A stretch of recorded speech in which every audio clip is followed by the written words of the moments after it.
ஆண்டவர் இரட்சகராகிய இயேசு கிறிஸ்துவின் நாமத்தினாலே ஒவ்வொருவருக்கும் இயேசு கிறிஸ்துவுடைய உயிர்த்தெழுந்த வாழ்த்துக்களை நாங்கள் தெரிவித்துக் கொள்கிறோம். கர்த்தர் நம்முடைய இல்லத்திலையும் நம்முடைய உள்ளத்திலையும் நம்முடைய ஊழியத்திலையும் நம்முடைய தேசத்திலையும் அந்த உயிர்த்தெழுந்தனுடைய வல்லமை இன்னும் அதிகமாய் பெருக வேண்டும் என்று சொல்லி நம்ம ஜெபிப்போம்.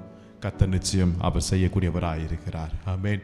எல்லா கல்லறைகளும் இன்றைக்கும் மூடி இருக்கிறது. ஆனால் நாம் ஆராதிக்கிற ஜீவனுள்ள தெய்வத்துடைய கல்லறை மாத்திரம் திறந்த வண்ணமாகவே இருக்கிறது. அவர் இங்கே இல்லை, அவர் உயிர்த்தெழுந்து விட்டார். அவர் இப்பொழுது நம்மிடத்தில் அவர் ஜீவனுள்ள தேவனாய் அவர் வாசம் செய்கிறார். ஆமென். ஒரு வசனத்தை வாசிப்போம். 119வது சங்கீதத்தில் 50வது வசனத்தை நான் வாசிக்கிறேன். 119ல் 50வது வசனம். உம்முடைய வாக்கு என்னை உயிர்ப்பித்தது. ஆமென். உம்முடைய வாக்கு என்னை உயிர்ப்பித்தது. ஒரு விஷயம் ஆண்டவர்கிட்ட போய் கேட்போம், ஆண்டவரே என்னை உயிர்ப்பீங்க ராஜா, என்னை உயிர்ப்பீங்க ராஜா, என் குடும்பத்தாரை உயிர்ப்பீங்க, என் மகனை உயிர்ப்பீங்க, என் மகளை உயிர்ப்பீங்க, என் கணவரை உயிர்ப்பீங்கப்பா. ஆண்டவரே எங்களை உயிர்ப்பிக்கிற தேவன் நீங்கள் ஒருவர் மாத்திரம் ராஜா. உயிர்த்தெழுதலை கண்ட தெய்வம் நீங்கள் ஒருத்தர் தான் ராஜா. ஆண்டவரே மரணத்தை ஜெயித்தவர், பாதாளத்தை வென்றவர், சாத்தானின் தலையை நசுக்கினவர், மரணமே உன் கூர் எங்கே, பாதாளமே உன் ஜெயம் எங்கே என்று சொன்ன தெய்வத்துடைய சன்னிதானத்தில் நம்ம ஒப்பு கொடுப்போம். நிச்சயமாய் ஒரு உயிர் மீட்சி, ஒரு எழுப்புதல். ஆமென். கர்த்தர் நிச்சயம் நம்முடைய வாழ்க்கையில் தருவாராக. ஒருவேளை நீங்கள் அந்த காரியத்தில் நீங்கள் சோர்ந்து போயிருக்கலாம், இனிமேல் நடக்காது, இனிமேல் இதில் உயிர் வராது, ஜீவன் வராது, உணர்ச்சி வராது, மாற்றம் வராது என்று நீங்கள் நினைத்திருக்கலாம். ஆனாலும் நீங்கள் விசுவாசிங்க, இந்த வார்த்தையின் மூலமாக கர்த்தர் உங்களை உயிர்ப்பிப்பாராக. ஆமென். அல்லேலூயா. ஓகே, விதத்தில் சில காரியங்களை நாம் பார்க்க போகிறோம். கர்த்தர் யாரெல்லாம் உயிர்ப்பித்தார், எப்படியெல்லாம் உயிர்ப்பித்தார், எந்த காரியங்கள் அவங்களை உயிர்ப்பிக்க வைத்தது என்பதை சற்று இன்றைக்கு வேதத்தின் மூலமாக நாம் பார்ப்போம். கர்த்தருடைய சமூகத்தில் ஒப்பு கொடுப்போம். நிச்சயமாக இந்த வார்த்தை இந்த நாளிலே நம்மளுக்கு ஒரு பெரிய ஜீவனையும் மாற்றத்தையும் கொடுக்கும் என்று நான் விசுவாசிக்கிறேன். ஆமென். முதலாவதாக யாக்கோபுடைய வாழ்க்கையில் ஒரு உயிர் மீட்சி நடந்ததை நான் பார்க்க முடியுது. யாக்கோபுக்கு 12 பிள்ளைகள். ஆனால் அதில் ரொம்ப அதிகமாய் இவர் சிநேகித்த ஒரு பையன் யோசேப்பு. யோசேப்பு 2 தரிசனத்தை பார்க்கிறார். அந்த சொப்பனத்தை பார்த்துட்டு தன்னுடைய வீட்டாருக்கு தெரிவிக்கும் போது அந்த குடும்பம் அந்த சொப்பனத்திற்காக எதிராய் நின்றார்கள். அந்த சொப்பனத்து நிமித்தமாக யோசேப்புக்கு அவங்க சப்போர்ட்டாய் நிற்க வேண்டிய குடும்பம், சகோதரர்கள், பெற்றோர்கள், ஆனால் இப்போ அவனுக்கு எதிராய் நிற்கிறதை நான் பார்க்கிறோம். ஒரு நாள் யோசேப்பு தன்னுடைய சகோதரர்களுக்காக சாப்பாடு எடுத்துகிட்டு போயிட்டே இருக்கும்போது அவனை பிடித்து குழியில் போட்டு அவனுடைய வஸ்திரத்தை உரித்து அவனை எகிப்தியருக்கு விற்று போட்டதை நாம் பார்க்க முடியுது. இப்போ இந்த சகோதரர்கள் அடுத்த ஒரு பிளான் பண்ணுறாங்க, இதை தகப்பனுக்கு எப்படி நம்ம அறிவிக்கிறது. ஏன்னா தகப்பனுக்கு ரொம்ப பிடிச்ச செல்ல பிள்ளை யோசேப்பு. ஆமாம், இந்த விஷயத்தை தகப்பட்ட சொன்னால் அவ்வளவுதான், அவளுக்கு ஹார்ட் அட்டாக்கே வந்துடும். அந்த அளவுக்கு இந்த சூழ்நிலையை எப்படி சமாளிக்கிறது என்று ஒரு ஐடியா பண்ணுறாங்க. ஆதியாகமம் 37ஆம் அதிகாரத்தில் நம்ம வாசிக்க முடியுது. 31ஆம் வசனத்திலிருந்து நான் வாசிக்கிறேன். 37ல் 31. அவர்கள் யோசேப்பின் அங்கியை எடுத்து ஒரு வெள்ளாட்டு கடாவை அடித்து அந்த அங்கியை இரத்தத்தில் தோய்த்து, எவ்வளோ வேலை செய்கிறாங்க பாருங்களேன், பல வர்ணமான அந்த அங்கியை தங்கள் தகப்பனத்திற்கு அனுப்பி, இதை நாங்கள் கண்டெடுத்தோம், இது உம்முடைய குமாரன் அங்கியோ அல்லவா, பாரும் என்று சொன்னார்கள். எவ்வளவு ஒரு பித்தலாட்டம் போய் பாருங்களேன். சொந்த சகோதரர்கள் செய்வாங்களா? அவங்க மனசு எப்படிப்பட்ட மனசா இருக்கு பாருங்களேன். யாக்கோபு அதை கண்டு, இது என் குமாரனுடைய அங்கி தான், ஒரு துஷ்ட மிருகம் அவனை பச்சித்து போட்டது, யோசேப்பு பீருண்டு போனான் என்று புலம்பி தன் வஸ்திரங்களை கிழித்து தன் அறையிலே ரெட்டு கட்டி கொண்டு அநேக நாள் தன் குமாரனுக்காக துக்கித்து கொண்டிருந்தான். அவருடைய குமார்த்திகள் எல்லாரும் அவனுக்கு ஆறுதல் சொல்ல நின்றார்கள். ஆனாலும் அவன் ஆறுதலுக்கு இடம் கொடாமல், நான் துக்கத்தோடே என் குமாரிடத்தில் பாதாளத்தில் இறங்குவேன் என்றான். இவ்விதமாய் அவருடைய தகப்பன் அவனுக்காக அழுது கொண்டிருந்தான். இந்த சூழ்நிலை பாருங்களேன். ஒரு சந்தோஷமா இருந்த ஒரு வீட்டு இப்போ ஒரு துக்கமா இருக்கிறது. இந்த துக்கம் அதிகமாய் தகப்பனத்தில் இருக்கிறது, சகோதரர்கிட்ட இல்லை. ஏன்னா சகோதரருக்கு தெரியும் இந்த செய்தி தகப்பனுக்கு வருகிறது. இந்த செய்தி உண்மையான்னு பார்த்தா உண்மை இல்லை, ஒரு பொய்யான ஒரு செய்தி. ஆனால் அது தகப்பனுக்கு தெரியாது. பார்த்தீங்களா இல்லையா? இப்போ தகப்பனுடைய யாக்கோபுடைய உள்ளம் துடிக்குது. பயங்கரமான ஒரு துக்கம் வருகிறது. வஸ்திரத்தை கிழித்துக்கிறார். அநேக நாள் குமாரனுக்காக துக்கித்து கொண்டிருக்கிறார். அது மாத்திரமல்ல, நான் துக்கத்தோடு என் குமாரத்தில் பாதாளத்தில் இறங்குவேன் என்று சொல்லி அவர் பேசுகிறதை நாம் பார்க்கிறோம். அப்ப எந்த அளவுக்கு அந்த துக்கம், அந்த கஷ்டம், அந்த செய்தி அவருடைய வாழ்க்கையை மாற்றி இருக்கிறதை நாம் பார்க்க முடியுது. அநேக சமயத்தில் நம்ம லைஃப்பில் கூட சில வார்த்தைகள், சில செய்திகள், சில மனிதருடைய பேச்சுகள் நம்முடைய உள்ளத்தை உடைக்கும், நம்முடைய உற்சாகத்தை உடைக்கும், நம்முடைய ஊழியத்தை உடைக்கும், நம்முடைய ஜெபத்தை கூட அது மாற்றும். ஏன் என் வாழ்க்கையில் இப்படிப்பட்ட ஒரு காரியம் நடந்துச்சு என்று புலம்புவோம், அழுவோம். அதுக்கு காரணம் ஒரு சில பேருடைய அந்த வார்த்தை, அந்த செய்தி. ஆனால் கர்த்தர் நல்லவருங்க. இந்த உயிர்த்தெழுந்த நாளில் நீங்கள் விசுவாசிங்க. ஆண்டவரே, ஒரு வார்த்தையினால நான் இன்னைக்கு போய் என் மனசெல்லாம் உடைஞ்சு போய் நான் பாதாளத்தில் துக்கத்தோடு இறங்குவேன் என்கிற நிலைமைக்கு நான் வந்துட்டேன். ஆனால் இன்னைக்கு நான் சொல்கிறேன், உங்களுக்கு இன்னொரு வார்த்தையை கர்த்தர் அனுப்ப போகிறார்.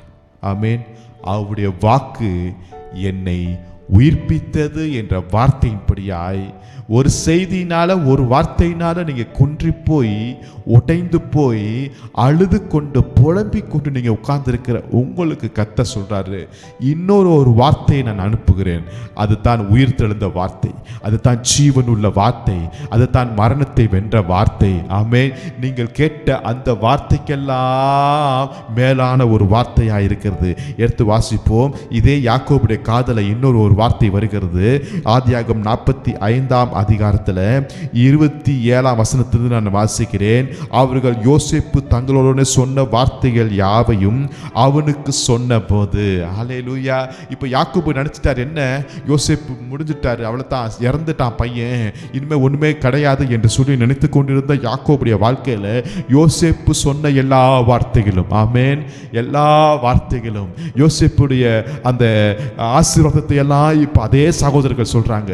எந்த சகோதரர்கள் ஒரு துக்கமான, ஒரு பொய்யான செய்தியை நம்மளுடைய வாழ்க்கையில சொல்லி நம்முடைய உயிர் மீட்சியை கெடுத்தார்களோ, இப்ப அதே சகோதரர்கள் வந்து உண்மையான ஒரு செய்தியை சொல்றாங்க. ஆமென். யோசேப்புடைய மேன்மையை இப்ப சொல்றாங்க. யோசேப்பை கர்த்தர் எப்படி உயர்த்தி வைத்தார் என்று சொல்லி யாவையும் அவனுக்கு சொன்ன போது, அது மாத்திரமல்ல, தன்னை ஏற்றி கொண்டு போகும்படி யோசேப்பு அனுப்பின வண்டிகளை அவன் கண்டபோது அவர்களுடைய தகப்பனாகிய யாக்கோபுடைய ஆவி உயிர்ப்பித்தது. ஆமென். இந்த நாளில் நான் ஜெபிக்கிறேன், நான் விசுவாசிக்கிறேன், கர்த்தர் நம்முடைய ஆவியை அவர் உயிர்ப்பிக்க வல்லமுள்ளவராய் இருக்கிறார். ஹல்லேலூயா. அநேக சமயத்தில் நம்முடைய ஆவி ரொம்ப என்ன சொல்றது, ரொம்ப குன்றி போய் இருக்கலாம், நம்முடைய ஆவி ரொம்ப சோர்ந்து போய் இருக்கலாம், நம்முடைய ஆவி உடைந்து போய் இருக்கலாம். ஒரு நாளில் இந்த ஆவி உற்சாகமா இருந்துச்சு, ஒரு நாளில் இந்த ஆவி அதிக நேரம் ஜெபம் பண்ணி கொண்டிருந்தது, இந்த ஆவி பலருக்கு பல ஆசீர்வாதமா இருந்த இந்த ஸ்பிரிட் சில வார்த்தை நிமித்தமாக உடைந்து போய் காணப்படலாம். ஆனா இந்த நல்ல நாளில் மீண்டும் ஒரு வார்த்தை வருகிறது. அவருடைய வாக்கு நம்மளை உயிர்ப்பிக்க வாக்கா இருக்கிறது. ஹல்லேலூயா. பாருங்களேன், இந்த யாக்கோபு யோசேப்பு அனுப்பின வண்டியை பார்க்கும் போதே ஒரு உயிர் மீட்சி உண்டாகிறதை நாம் பார்க்கிறோம். ஹல்லேலூயா, ஹல்லேலூயா, ஹல்லேலூயா. அன்னைக்கு அந்த ட்ரெஸ்ஸை பார்க்குறாரு, ஆமா, உயிரெல்லாம் போச்சு. இன்னைக்கு வண்டியை பார்க்குறாரு, உயிரெல்லாம் வந்தது. ஆமென். அன்னைக்கு அந்த இறந்து போயிருக்கலாம் என்கிற செய்தி அவன் காதில் வருகிறது, உயிரெல்லாம் போகுது. இன்னைக்கு யோசேப்பு சொன்ன எல்லா வார்த்தைகளும் அவன் காதில் வரும்போது அவனுக்கு உயிர் அடைகிறதை நான் பார்க்கிறோம். எங்க ஒரு யோசேப்பு சொன்ன வார்த்தையே யாக்கோபுடைய வாழ்க்கையில் ஒரு உயிர் மீட்சி கொண்டது. உண்மையானா யோசேப்பை காட்டிலும் பெரிய தேவன், ஆமே, நம்முடைய தேவன் சொன்ன அவருடைய வாக்கு என்னை நிச்சயம் உயிர்ப்பிக்க கூடியதா இருக்கிறது. ஹல்லேலூயா, ஹல்லேலூயா. கர்த்தர் நிச்சயம் உங்க வாழ்க்கையில இன்னொரு வார்த்தையை, ஒரு புதிய வார்த்தையை, உங்களை உயிர்ப்பிக்கும் வார்த்தையை, உங்களை நிலைநிறுத்துகிற வார்த்தையை, ஆமென், உங்களை எழுந்து நிமிர்ந்து நிற்க வைக்கிற வார்த்தையை, வாக்குத்தத்தத்தை சுதந்திரிக்கிற வார்த்தையை, ஆசீர்வாதத்தை பெற்றுக்கொள்கிற வார்த்தையை, ஆமென், யோசேப்பை தரிசனம் பெற்றவர்களை பார்க்கக்கூடிய வார்த்தைகளை கர்த்தர் நிச்சயம் உங்க வாழ்க்கையில தரப்போகிறார். ஆமென். விசுவாசிங்க, விசுவாசிங்க. யாரு எந்த பொய் சொல்லி உங்களை முடங்கடித்தார்களோ அவருடைய வாயிலிருந்து உண்மையான வார்த்தைகளை கர்த்தர் வர வைப்பார். பாருங்க. ஹல்லேலூயா, ஹல்லேலூயா. யார் உங்களை மடங்கடித்தாங்களோ, யார் உங்களுடைய ஆவியை நொறுக்கினார்களோ, அவர்கள் நிமித்தமாகவே மீண்டும் வந்து கர்த்தர் உங்களுடைய ஆவியை உயிர்ப்பிக்க என் தேவன் போதுமானவராய் இருக்கிறார். இந்த உயிர்த்தெழுந்த நாளிலே விசுவாசிப்போமா? யோசேப்பை காட்டிலும் என் இயேசு பெரியவர். ஆமென், ஹல்லேலூயா. ஏனென்றால் என் இயேசு மரணத்தை ஜெயித்தவர், பாதாளத்தை ஜெயித்தவருடைய அந்த வாக்கு என்னை உயிர்ப்பிக்கக்கூடியதாக இருக்கிறது. ஆமென், ஆமென், ஆமென், ஹல்லேலூயா, ஆமென். இரண்டாவதாக நம்மளை உயிர்ப்பிக்கக்கூடிய காரியம் என்ன என்று நாம் பார்க்கிறோமா? புதிய ஏற்பாட்டில் ஆமென், ஹல்லேலூயா, ஸ்தோத்திரம். தேவ பிரசனம் என்னை உயிர்ப்பிக்கக்கூடியதாக இருக்கிறது. ஹல்லேலூயா. தேவனுடைய பிரசனம் என்னை உயிர்ப்பிக்கக்கூடியதாக இருக்கிறது. ஹல்லேலூயா, ஆமென். 1 தீமோத்தேயு 6ஆம் அதிகாரத்தில் 15ஆம் வசனத்தில் 16ஆம் வசனத்தில் நான் வாசிக்கிறேன். 1 தீமோத்தேயு 6:15-16 அந்த பிரசன்னமாகுதலை தேவன் தம்முடைய காலங்களில் வெளிப்படுத்துவார். அவரே நித்தியானந்தம் உள்ள ஏக சக்கராதிபதியும் ராஜாதி ராஜாவும் கர்த்தாதி கர்த்தாவும் ஒருவராய் சாவாமை உள்ளவரும் சேரக்கூடாத ஒளியில் வாசம் பண்ணுகிறவரும் மனுஷரில் ஒருவரும் கண்டிராதவரும் காணக்கூடாதவருமாய் இருக்கிறார். அவருக்கே கனமும் நித்திய வல்லமையும் உண்டாய் இருப்பதாக. ஹல்லேலூயா. தேவ பிரசன்னம், தேவ சன்னிதானி என்னை உயிர்ப்பிக்கக்கூடியதா இருக்கிறது. ஹல்லேலூயா, ஆமென். எத்தனை பேர் விசுவாசிக்கிறீங்க? என்னை உயிர்ப்பிக்கக்கூடிய இன்னொரு இடம் எதுவென்றால் அது தேவ பிரசுரமாக இருக்கிறது. ஆமென். அநேக சமயத்தில் நம்ம சோர்ந்து போய் இருக்கிற நேரத்தில் கொஞ்ச நேரம் ஜெபிக்கலாம். நீங்கள் போய் முழங்கால் படிட்டு நீங்கள் கண்ணீரோடு ஜெபிக்கும் போது அதுக்கு பிறகு அண்ணனுடைய வாழ்க்கையில் அவள் மீண்டும் துக்க முகமாக இருக்கவே இல்லை. ஏனென்றால் அது தேவ பிரசனம். தேவ பிரசனம் அண்ணனுடைய வாழ்க்கையை எல்லா துக்கத்தையும் அது கொன்றது. ஆமென். அந்த மகளை உயிர்ப்பித்தது. ஹல்லேலூயா, ஹல்லேலூயா. இந்த காரியத்தில் கர்த்தர் நம்முடைய வாழ்க்கையில் இன்னொரு பெரிய காரியத்தை செய்வாராக. ஆமென். நான் இந்த பழைய ஏற்பாட்டில் நீங்கள் வாசிக்கும் போது மோசே சொல்லுகிறாரு, எல்லா கோத்திர பிரபுக்கள் இருந்து எல்லாரும் ஒரு குச்சி எடுத்துட்டு வாங்கன்னு சொல்றாரு இல்லையா? ஸோ அப்போ எல்லா குச்சியை எடுத்து கொண்டு வந்து தேவ ஆசரிப்பு கூடாரத்தில் வைக்கிறாங்க. அதில் ஆரோருடைய கோலும் அங்கே வைக்கப்படுகிறது. ஆமென், ஹல்லேலூயா. அந்த தேவ சன்னிதானத்தில் வைத்துவிட்டு அவங்க போயிட்டாங்க. திரும்பி அடுத்த நாள் வந்து பார்க்கும்போது எல்லா குச்சியும் நார்மலான ஒரு குச்சியாக இருக்குது. ஆனால் ஆரோருடைய குச்சியில் மாத்திரம் ஒரு மாற்றத்தை பார்க்க முடியுது. ஹல்லேலூயா. அந்த மாற்றம் என்ன மாற்றம்னா அங்கு துளிர் விட்டு எழும்புகிறதை நாம் பார்க்கிறோம். ஆமென். அங்கு அற்புதமான ஒரு செழிப்பு அந்த குச்சியில் இருக்கிறதை நாம் பார்க்க முடியுது. இது குறித்து நான் என்ன சொல்கிறேன் என்றால், என்னை சாதாரண ஒரு குச்சியா இருந்தாலும் அதுல உயிர் இருக்குதோ உயிர் இல்லாம இருக்கலாம், அது காஞ்சு போய் இருக்கலாம். ஆனா நான் தேவ பிரசன்னத்துக்குள்ள நான் வரும்போது அங்க ஒரு உயிர், ஒரு ஜீவனை கர்த்தர் என்ன செய்றாரு எனக்கு தர அவர் போதுமானவராக இருக்கிறார். ஹல்லேலூயா. இதை விசுவாசிக்கிறீங்களா?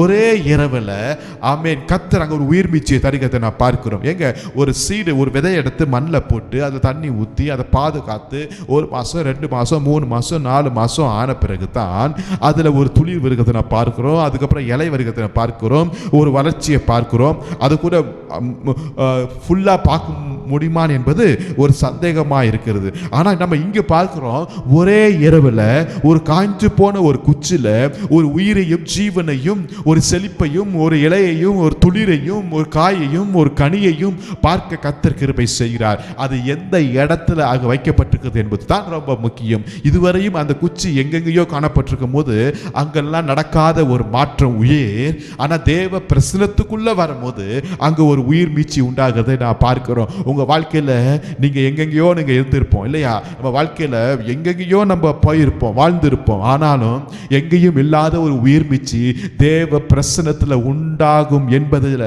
இன்றைக்கு கர்த்தர் நம்மளுக்கு தெளிவாய் பேசி கொண்டிருக்கிறார். ஒரு மாற்றம் வேண்டும். எங்க போகணும்? தேவ பிரசன்னத்துல உட்காருவோம். ஆமென். ஒரு மாற்றம் வேண்டும். எங்க நடக்கும்? தேவ சமூகத்தில் உட்கார்ந்து உபவாசித்து ஜெபிக்கும் போது கர்த்தர் ஒரு உயிர் மீட்சி நம்முடைய வாழ்க்கையில அவர் தர போதுமானவராய் இருக்கிறார். என் தாசனாகிய காலம் வேறே ஆவியை உடையவனாய் இருக்கிறபடியினால், ஆமென், வேறே ஆவியை உடையவனாய் இருக்கிறபடினால் உத்தமமாய் என்னை பின்பற்ற வந்தபடினால் அவன் போய் வந்த தேசத்திலே அவனை சேர பண்ணுவேன்.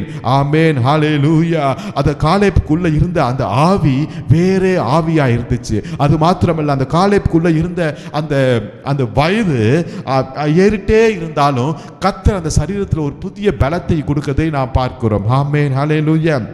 ஆகவே அருமையான தேவனுடைய பிள்ளைகளே, இன்னைக்கு நம்ம வாழ்க்கையில் ஒரு உயிர் மீச்சு உண்டாகிறதுக்கு தேவ பிரசனத்தில் நம்ம இருப்போம். ஆமென். மோசே இரவும் பகலும் 40 நாள் தேவ பிரசனத்தில் இருந்துட்டு வெளியே போகும்போது அவருடைய முகம் அந்த அளவுக்கு ஒரு பிரகாசம் இருக்கிறதை நாம் பார்க்கிறோம். அந்த உயிர் மீச்சு எங்கே நடக்குது? தேவ பிரசனத்தில் நடக்குதை நாம் பார்க்கிறோம். ஹல்லேலூயா. ஆகவே தேவ பிரசனத்தில் நம்மளுக்கு ஒரு உயிர் மீச்சு உண்டாகும் என்பதில் நாம் எந்த விதத்திலையும் நாம் அதில் சந்தேகப்படாதபடி இன்னும் அதிகமாய் தேவ பிரசனத்தில் நாம் உட்கார நம்மளை அர்ப்பணிப்போமாக இந்த நல்ல நாளிலே. ஆமென், ஆமென். தேங்க்யூ. கர்த்தர் உங்களை ஆஸ்வதிப்பாராக. அதே போல் நீங்கள் இன்னொரு ஒரு உயிர் மீச்சு எங்கே உண்டாகுதுன்னா, சரீரத்தில் கர்த்தர் ஒரு உயிர் மீச்சை தர போதுமானவராக இருக்கிறார். ஆமென். விசுவாசிப்போமா? ஹல்லேலூயா. ஆமென், ஆமென்.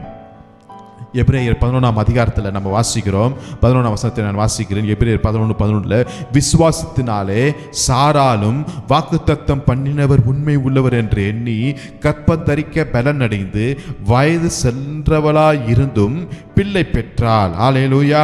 ஆனாலும் சரீரம் செத்தது என்று காணப்படுகிறோம் இல்லையா? சாராளுடைய கற்போ செத்து போயிருச்சாம். ஆமா, ஆனாலும் அங்கு ஒரு உயிர் மீச்சு உண்டாகிறது. இதுக்கு காரணம் விசுவாசம். வாக்கு தத்தத்தின் மேல் இருக்கிற அந்த விசுவாசம் சாராளுடைய சரீரத்தில் ஒரு உயிர் மீச்சு உண்டானுச்சு.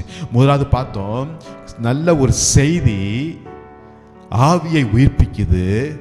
தேவ பிரசனம் காய்ந்து போன காரியத்தையும் உயிர்ப்பிக்கிறது. மூன்றாவது, விசுவாசம் என் சரீரத்தை உயிர்ப்பிக்கிறது. ஆமென்.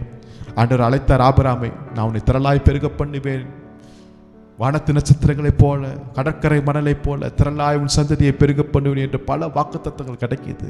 ஆனால் 75 வயசுலேருந்து போராடிட்டே இருக்கிறார், பிரயாணம் பண்ணிகிட்டே இருக்கிறாரு. ஒரு வாக்குத்தத்தமும் நிறைவேறினது மாதிரியே இல்லை. ஸோ ஆகார் வேறு வந்துட்டாங்க, இஸ்மவேல் வந்துட்டாங்க. ஆபிரகாம் சோர்ந்து போயிருக்கிறாரு. சாரால் நகைக்க ஆரம்பிச்சுட்டாங்க. இனிமே முடியாது, சான்ஸே இல்லை, ஏன்னா கற்பம் செத்து போயிருச்சு என்று மெடிக்கல் ரிப்போர்ட்டு வந்திருந்தாலும் அவங்களுக்குள்ள ஒரு விசுவாசம் இருந்துட்டே இருக்குது. என்ன விசுவாசம்னா, கர்த்தர் செய்வார், கர்த்தர் நடத்துவார். ஆமென். கர்த்தர் சொன்னார், நிச்சயம் செய்வார். அவருடைய வார்த்தை உண்மை உள்ளது. அவர் வானத்தையும் பூமியை படைத்தவர், தன்னுடைய வார்த்தையால் எல்லாத்தையும் உருவாக்கின தேவன் நிச்சயம் என் வாழ்க்கையில் ஒரு அற்புதத்தை செய்வார் என்று வாக்குத்தத்தத்தை நம்பி நம்பி நம்பி தேவனை மகிமைப்படுத்திக் கொண்டே இருக்காங்க. ஹல்லேலூயா. இன்னைக்கு சில சமயத்தில் உங்களுடைய சரீரத்தில் ஏதாவது ஒரு காரியம், ஏதாவது ஒரு பார்ட்டி, ஏதாவது ஒரு பலவீனத்தினால அது ரொம்ப சோர்ந்து போயிருக்கலாம். அதில் ஒரு ஜீவன் இல்லாமல் இருக்கலாம், அதில் ஒரு உயிர் இல்லாமல் இருக்கலாம், அதோடைய மெடிக்கல் ரிப்போர்ட் நம்மளுக்கு சாதகமாக இல்லாமல் இருக்கலாம். ஒருவேளை அந்த மெடிக்கல் ரிப்போர்ட் நம்மளுக்கு ஒரு எதிர்மறையாக இருக்கலாம். ஒருவேளை அந்த காரியங்கள் நம்மளுக்கு ஒரு பயத்தை கொடுக்கக்கூடியதாக இருக்கலாம். அநேக பேர் கைவிட்டுருக்கலாம். ஒருவேளை அதிக நாட்களாக இந்த மருந்து நீங்கள் எடுத்துக்கொண்டே இருப்பீங்க, எந்த விதமான மாற்றம் இல்லாமல் இருக்கலாம். இன்னும் எத்தனை நாள் தான் ஹாஸ்பிட்டல் போவேன், இன்னும் எத்தனை நாள் தான் நான் மெடிக்கலுக்கு போவேன், இன்னும் எத்தனை நாள் தான் நான் ட்ரீட்மெண்ட் ஃபாலோ பண்ணிகிட்டே இருப்பேன், போதும் செலவழிந்தது போதும், மெடிக்கலுக்காக பல ஆயிரம் லட்சங்களில் செலவழிந்தது போதும் என்று சொல்லி நீங்கள் ஏங்கி கொண்டிருக்க இந்த நல்ல நாளில் கர்த்தர் நம்முடைய சரீரத்தை உயிர்ப்பிக்க அவர் போதுமானவராக இருக்கிறார் என்று சொல்லி நாம் விசுவாசிப்போமாம். ஆமென். வாதையின் கூடாரத்தை அணுகாது என்கிற வார்த்தையின்படியாய் ஹல்லேலூயா, இயேசு கிறிஸ்து இரத்தத்தின் மூலமாய் எனக்குள்ள இருக்கிற எல்லா சகல வியாதிகளையும் கர்த்தர் அவர் நீக்கி எனக்கு ஒரு பரிபூர்ண சுகத்தை தருவாராக. என் சரீரத்துக்குள்ள ஒவ்வொரு உறுப்புகளையும் கர்த்தர் உயிர்ப்பிப்பாராக. ஆமென். ஹல்லேலூயா.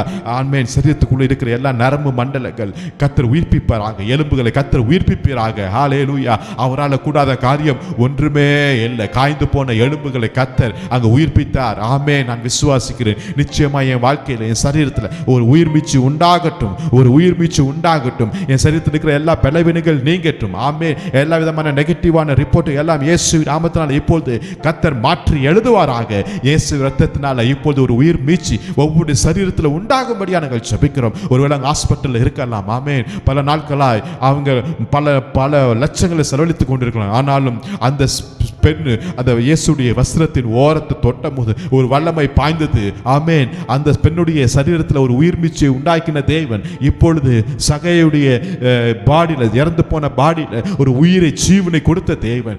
ஆண்டவரே, இந்த வசனத்தை கேட்டுக்கொண்டுகிற ஒவ்வொருடைய சரீரத்திலையும் தேவன் ஒரு உயிர் மீச்சை நீ தந்தரும்படியாக நாங்கள் ஜெபிக்கிறோம் ஐயா. ஆமென், ஆமென். முதலாவது நம்முடைய ஆவியை அவர் உயிர்ப்பிக்கிறவர். இரண்டாவது தேவ பிரசன்னம் காய்ந்து போன வாழ்க்கையை உயிர்ப்பிக்கிறதா இருக்கிறது. மூன்றாவதாக விசுவாசம். விசுவாசம் சாராளுடைய சரீரத்தையும் கற்பத்தையும் உயிர்ப்பித்து சந்ததியை பார்க்கும்படியாக கர்த்தர் கிருபை செய்ததை நாம் பார்க்கிறோம். ஆமென்.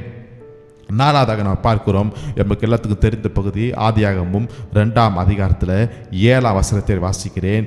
தேவனாகிய கர்த்தர் மனுஷனை பூமியின் மண்ணினாலே உருவாக்கி ஜீவ சுவாசத்தை அவன் நாசியிலே ஊதினார், மனுஷன் ஜீவ ஆத்துமா ஆனான். இங்கு பார்க்கிறோம், இங்கே ஒரு உயிர் மிச்சி எங்கு வருகிறது என்றால் ஒரு மண்ணில் கர்த்தர் ஒரு மாற்றத்தை உருவாக்குகிறதை நாம் பார்க்கிறோம். ஆமேன். ஒரு சாதாரண மண், ஒரு களிமண்ணை எடுத்து அதை பிசைஞ்சு அதை ஒரு மனுஷர் போல செஞ்சிட்டார். அதில் உயிருக்கா இல்லை, அது சாதாரண ஜஸ்ட் ஒரு மண்.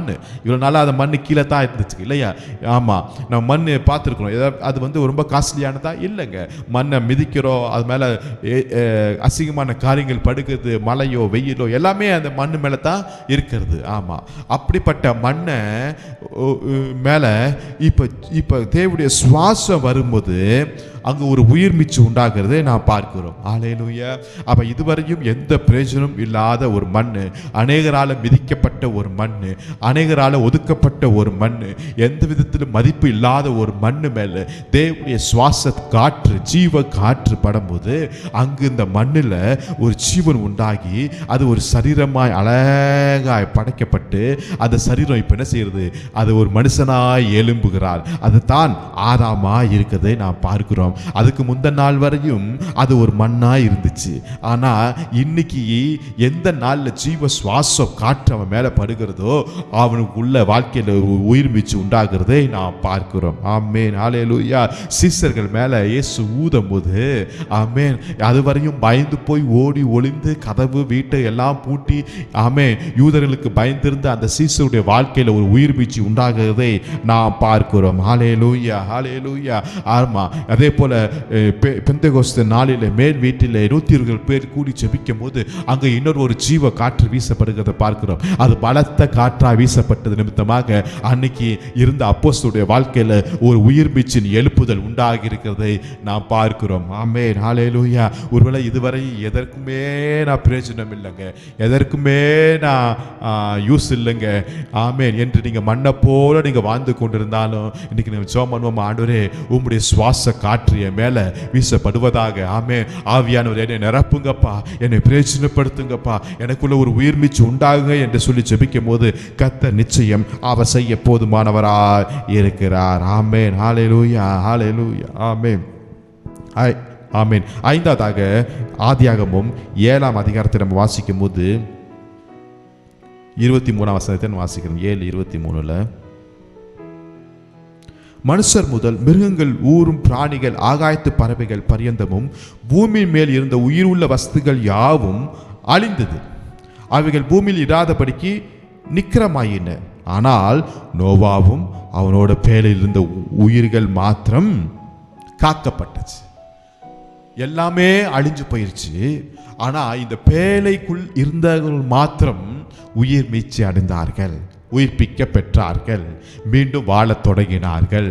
ஒரு புதிய தொடக்கத்தை கர்த்தர் ஏற்படுத்தியிருக்கிறார். ஆமென். இந்த பேழைக்குள் வாழ்ந்தவர்கள் மட்டும் பாதுகாக்கப்பட்டார்கள்.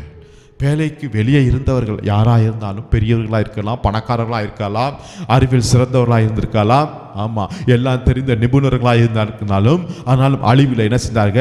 அவங்கெல்லாம் அழிக்கப்பட்டு போயிட்டாங்க. ஆனால் யாரெல்லாம் பேழைக்குள் இருந்தார்களோ அவர்களுடைய வாழ்க்கையில் ஒரு உயிர் மீட்சி மீண்டுமாய் கர்த்தர் கொடுக்கிறதை நாம் பார்க்கிறோம். இது என்ன தெரியுதுன்னா, பேழை என்பது தேவனுடைய சபையை குறிக்கிறது.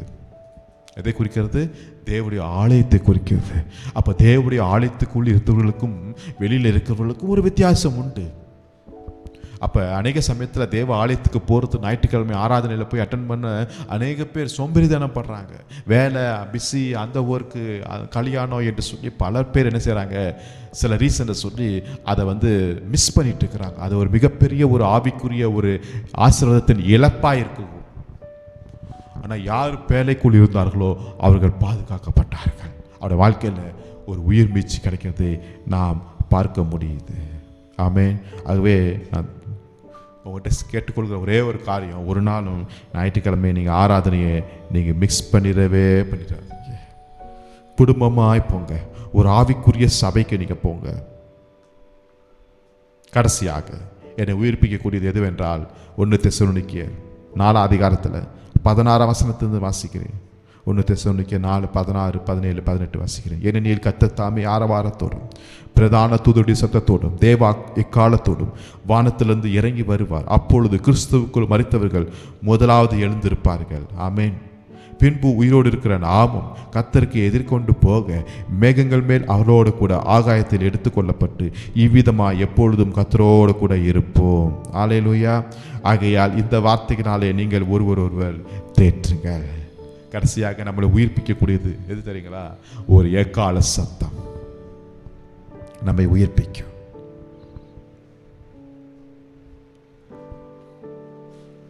இந்த வாழ்க்கையில் பார்க்கும்போது ஏகப்பட்ட பாடுகள், கஷ்டங்கள், உபத்திரங்கள், துன்பங்கள் நம்மளை நெருக்கி ஏகிட்டே இருக்குது. ஆனாலும் ஆண்டவருக்குள்ளே வாழ்ந்து கொண்டு இருக்கிறோம், விசுவாசத்தில் வாழ்ந்து கொண்டு இருக்கிறோம். நம்மளுக்கு என்ன ஒரே ஒரு நம்பிக்கை. என்ன நம்பிக்கை? நம்மளுக்காக ஒரு பெரிய வாசஸ்தலத்தை கர்த்தர் உண்டு பண்ணி கொண்டு இருக்கிறார். என் இயேசு மீண்டும் வருவார், என்னை அழைத்து செல்வார். ஆமென். அதுதான் நம்ம வாழ்க்கையில் கடைசியாக நடக்க போகிற ஒரு உயிர் மீட்சி வச்சு கொடுக்கலேன். அந்த எக்கால சத்தம் கேட்கும் போது முதலாவது கிறிஸ்துவுக்குள் மரித்தவர்கள், இரண்டாவது உயிரோடு இருக்கிற நாம் கர்த்தருக்குள் எதிர்கொண்டு போகும் மேகங்கள் மேல் அவரோடு கூட ஆகாயத்தில் எடுத்துக்கொள்ளப்பட்டு இவ்விதமாக எப்பொழுதும் கர்த்தரோடு கூட அந்த தேவ பிரசன்னத்தில் மகிமையில் என்றென்றும் அவரோடு கூட இருப்போம். அல்லேலூயா. இது விசுவாசிக்கிறீங்களா? கடைசியாக என்னை உயிர்ப்பிக்கக்கூடியது எக்கால சத்தம். ஆமென். இந்த உலகத்தில் நான் கண்ணை மூடிட்டு அங்கே பரலோகத்தில் நான் கண்ணை திறப்பேன். தேவனை சந்திக்கிறதுக்கு நான் ஆயத்தமாக இருக்கிறேன்னா, அந்த எக்கால சத்தம் என் காதில் கேட்கறதுக்கு என் செவிகள் இன்றைக்கு ஆயத்தமாக இருக்கிறதா? நான் இன்றைக்கு வாழ்ந்து கொண்டிருக்கிற இந்த உலகம், இந்த வீடு, இந்த காரியங்கள் எல்லாம் ஒரு டெம்பரவரி, ஒரு தற்காலிகமானது என்று நாம் பார்க்கணும். இது நிரந்தரம் என்று சொல்லி நம்ம பார்த்துட்டோம்னா அங்கே ஒரு டேஞ்சர். இல்லை, இது தற்காலிகம். இது நம்ம ஜஸ்ட் ஒரு வாடகை வீட்டில் நான் இருக்கிறோம். எப்போ வேணாலும் ஓனர் வந்து என்னை காலி பண்ண சொல்லுவார். எப்போ வேணாலும் மரணம் வரலாம், அல்லது எக்கால சத்தம் கேட்கப்படலாம். ரெண்டத்தில் எது வேணாலும் நடக்கலாம். ஆனால் நான் ஆயத்தமாக இருக்கிறேனா தேவனை சந்திக்கிறதுக்கு? நான் மாத்திரமல்ல, என் குடும்பம் ஆயத்தமாக இருக்கிறதா? என் பிள்ளைகளை நான் ஆயத்தப்படுத்துகிறேனா? என் சமுதாயத்தை நான் ஆயத்தப்படுத்துகிறேனா? இயேசு சீக்கிரம் வரப்போகிறார், என்னை உயிர்ப்பிப்பார். முதலாவது பார்த்தோம், என்னை உயிர்ப்பிக்கக்கூடியது யாக்கோபுடைய ஆவி உயிர்ப்பித்தது. ஒரு நல்ல செய்தி வந்துச்சு. ரெண்டாவது தேவனுடைய பிரசன்னம் காய்ந்து போன அந்த குச்சியை உயிர்ப்பித்தது. மூன்றாவது விசுவாசம் சாராவுடைய கற்பத்தை உயிர்ப்பித்தது. நாலாவதாக தேவனுடைய சுவாச காற்று களிமண்ணை உயிர்ப்பித்து ஒரு மனுஷனாய் உருவாக்கினது. ஐந்தாவதாக நோவா கட்டின அந்த பேழைக்குள் இருந்தவர்களுக்கு மாத்திரம் இன்னொரு ஒரு உயிர் பெற்று வாழக்கூடிய ஒரு வாய்ப்பு கிடைத்தது. கடைசியாக எக்கால சத்தம் நம்மை உயிர்ப்பிக்கக்கூடியதாக இருக்கிறது. ஜெபிக்கலாமா? இந்த உயிர்த்தெழுந்த நல்ல நாளுக்காக ஸ்தோத்திரம். விசேஷமாக எங்கள் வாழ்க்கையில், எங்கள் குடும்பத்தில், எங்கள் சந்ததியில், எங்கள் ஊழியத்தில் ஒரு உயிர் மீட்சி உண்டாகட்டும். மரித்த நிலைமைகள் மாறட்டும். செத்துப்போன அசதியான காரியங்கள் எல்லாம் மாறி ஒரு உயிர் மீட்சி உண்டாகட்டும் ஐயா. ஒரு மாற்றம் உண்டாகட்டும் ஐயா. என் ஆவியை உயிர்ப்பீங்க. என் காய்ந்து போன, சோர்ந்து போன, பலவீனமான போன, எதற்கும் மதிப்பில்லாத, எல்லாராலையும் நிந்திக்கப்பட்ட, அவமானப்பட்ட என்னை கர்த்தனை உயிர்ப்பிப்பீராக. இந்த உலகத்தில் நாங்கள் இருக்க வரையும் நாங்கள் உயிர் பெற்றவர்களாய், ஜீவனுள்ளவர்களாய் நாங்கள் வாழ எங்களுக்கு கிருபை செய்யுங்க. உங்களுடைய வாக்கு எங்களை உயிர்ப்பிக்கும்படியாக நாங்கள் ஜெபிக்கிறோம். கடைசியில் நம்முடைய எக்கால சத்தத்தை நாங்கள் கேட்க எங்களுக்கு கிருபை செய்வீராக. ஆசீர்வதிங்க. எல்லா துதி கன மகிமை ஒருவருக்கே செலுத்துகிறோம். இயேசு நாமத்தில் ஜெபிக்கிறோம் நல்ல பிதாவே. ஆமென், ஆமென். கர்த்தர் உங்களை ஆசீர்வதிப்பாராக. Thank you. Praise the Lord.